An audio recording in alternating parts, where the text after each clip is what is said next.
Hello students, this is our 12th chapter biotechnology. In this part of the video, we will study about the mechanism of PCR. In the last video, we have stopped over there. We have studied the mechanism of PCR. So at the start of PCR, the DNA segment and excess of two primer molecules, 4 deoxyribonucleoside triphosphate और thermostable DNA polymerase, ये सारों को mix किया. उसके बाद इसे एपेंडोर्फ tube में डाल दिया एंड द फॉलोइंग ऑपरेशंस. अब ये ऑपरेशंस वहाँ पे हो रहे हैं.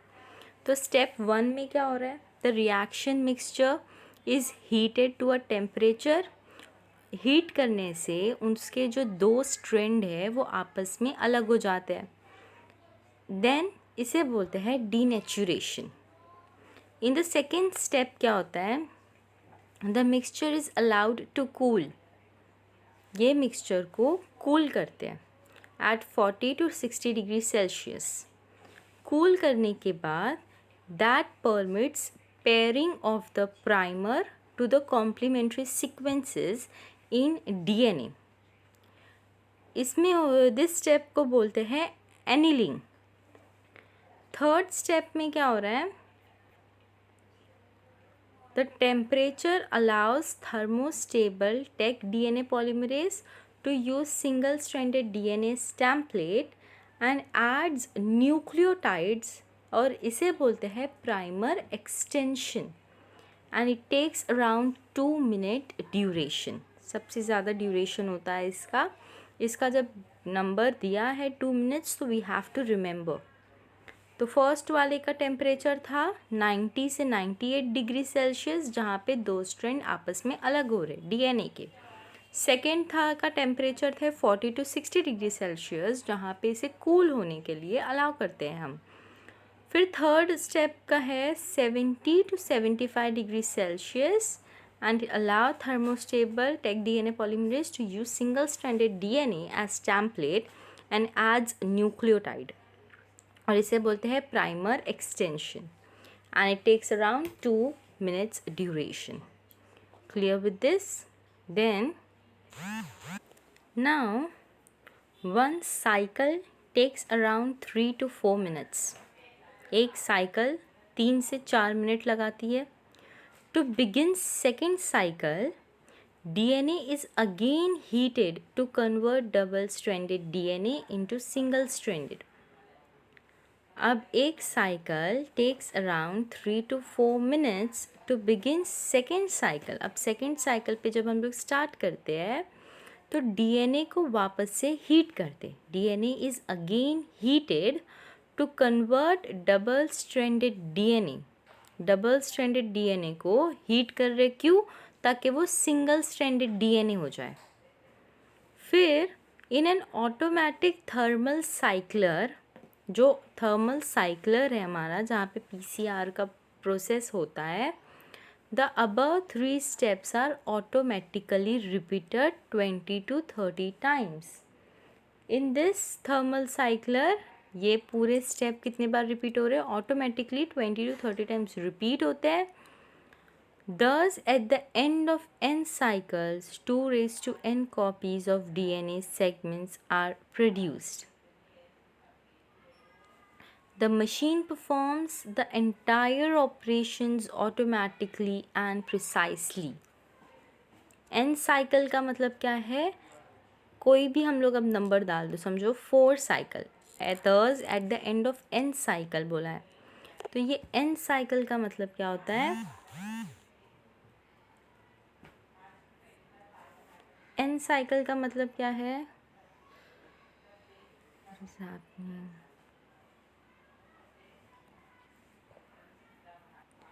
n साइकिल इज़ समझो n की जगह 4 है तो 4 साइकिल्स अगर हो गए हैं तो 2 raised to 4 कितना होता है? 2 into 4 8, 8 into 4 and then 2 into 2 into 2 into 2.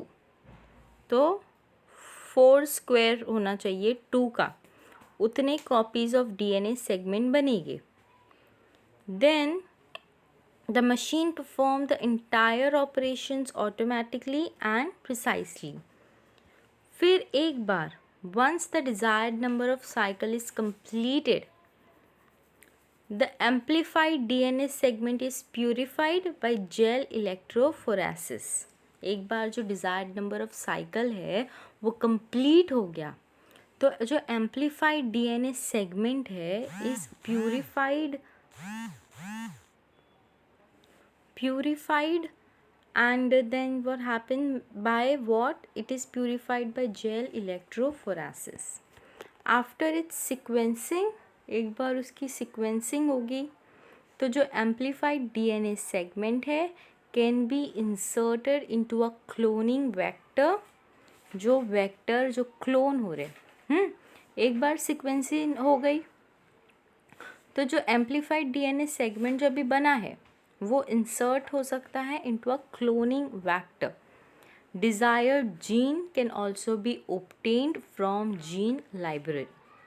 तो ये था वो तीनों, जब हम लोग मैकेनिज़्म लिखेंगे तो मैकेनिज़्म के साथ ये पेज भी लिखना पड़ेगा. Clear with this? Then moving to the next topic. Next topic है हमारा biological tools.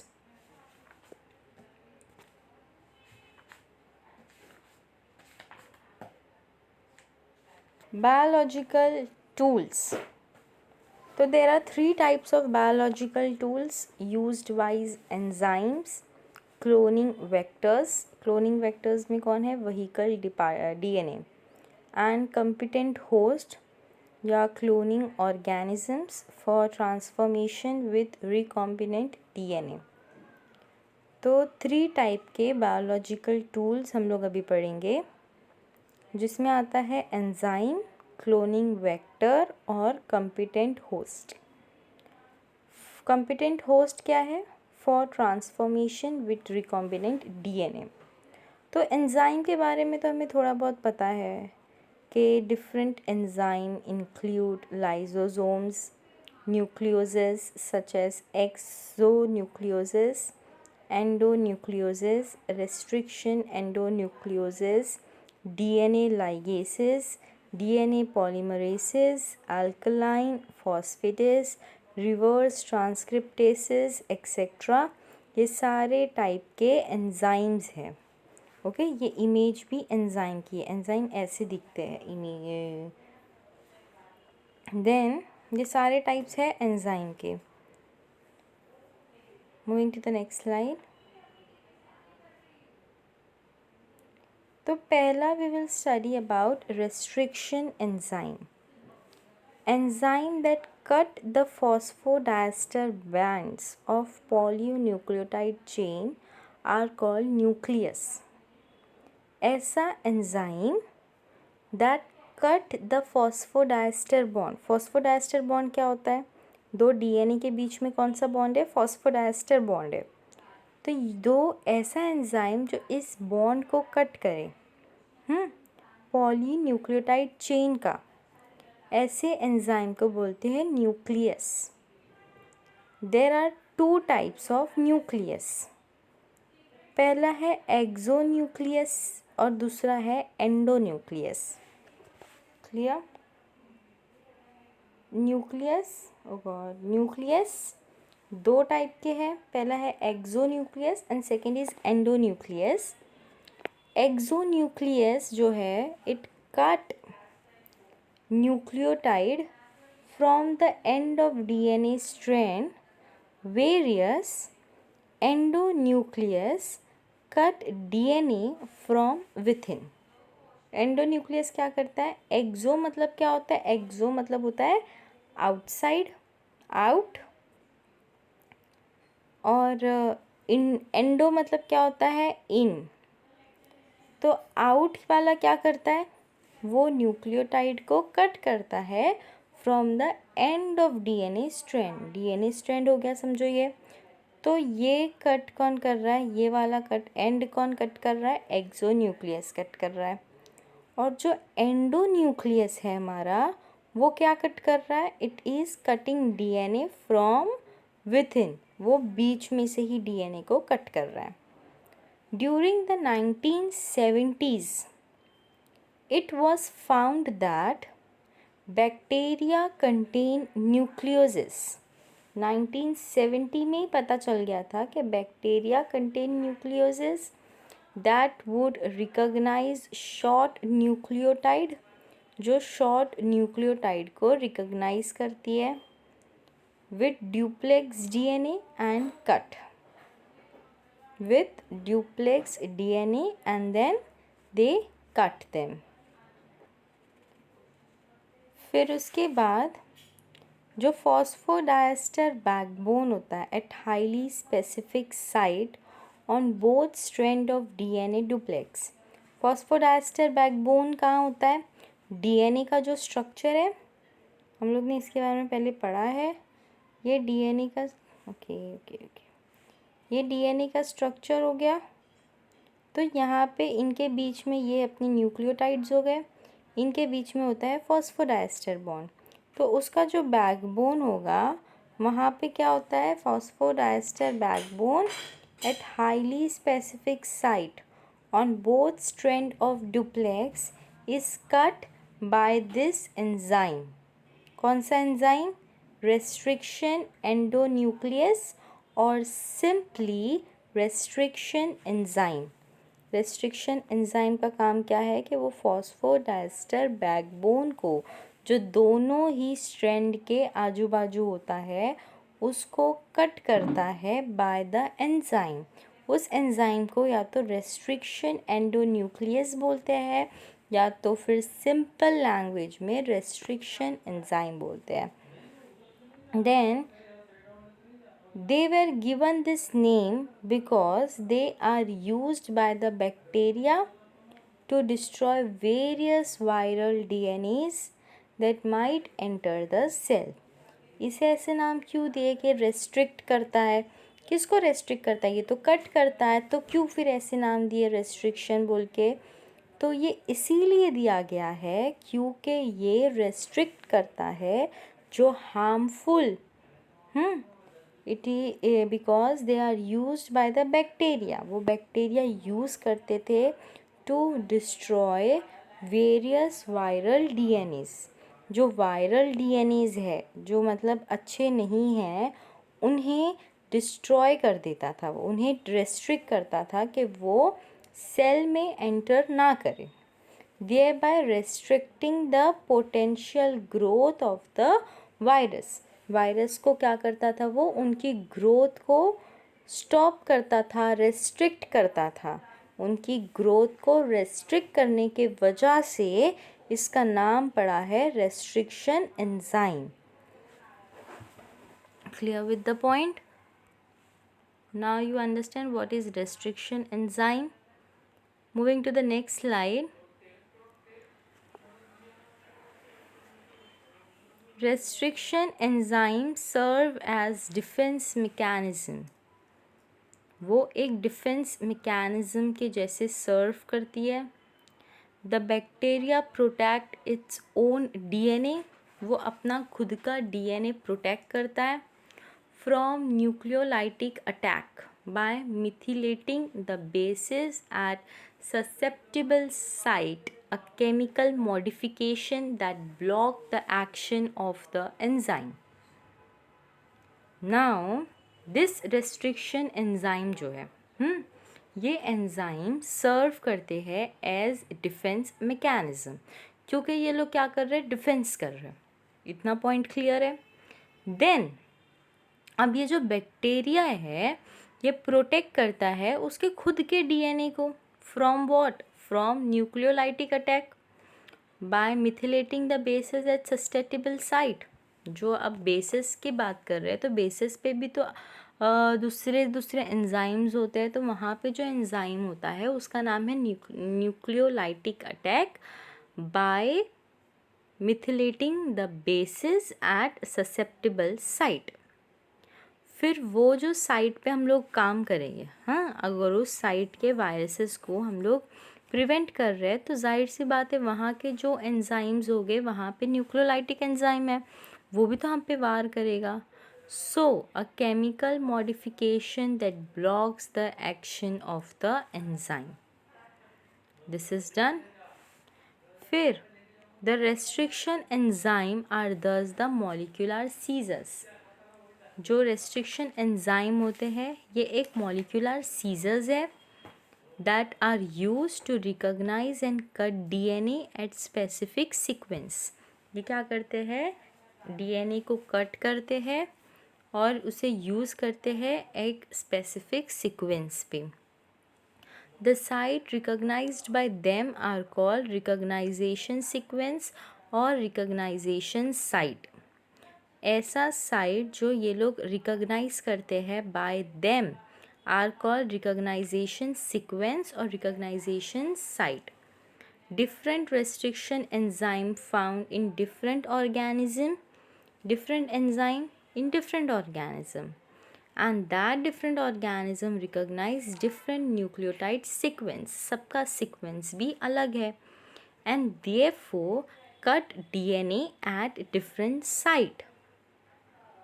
Table encloses list of some restriction endonucleases and the site at which they cleave DNA. This is important point. Different restriction enzyme found in different organism recognize different nucleotide sequence and therefore cut DNA at different site. इतना clear हो गया. ये point बहुत ज़्यादा important भी है.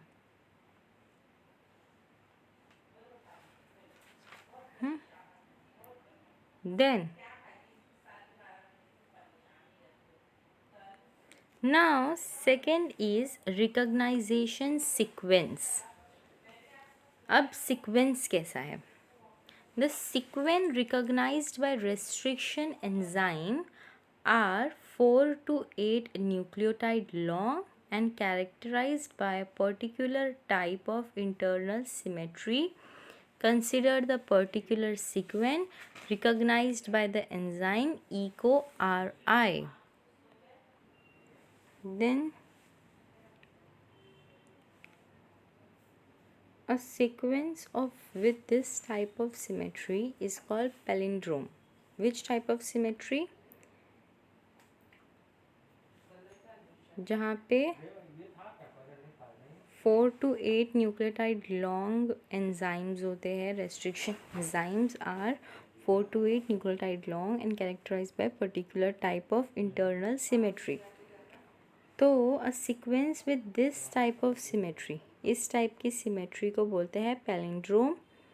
When the enzyme EcoRI attack this palindrome, it breaks each strand at the same site in the sequence. ऐसे type की सिमेट्री को क्या बोलते हैं? पहली बात तो पैलिंड्रोम बोलते हैं.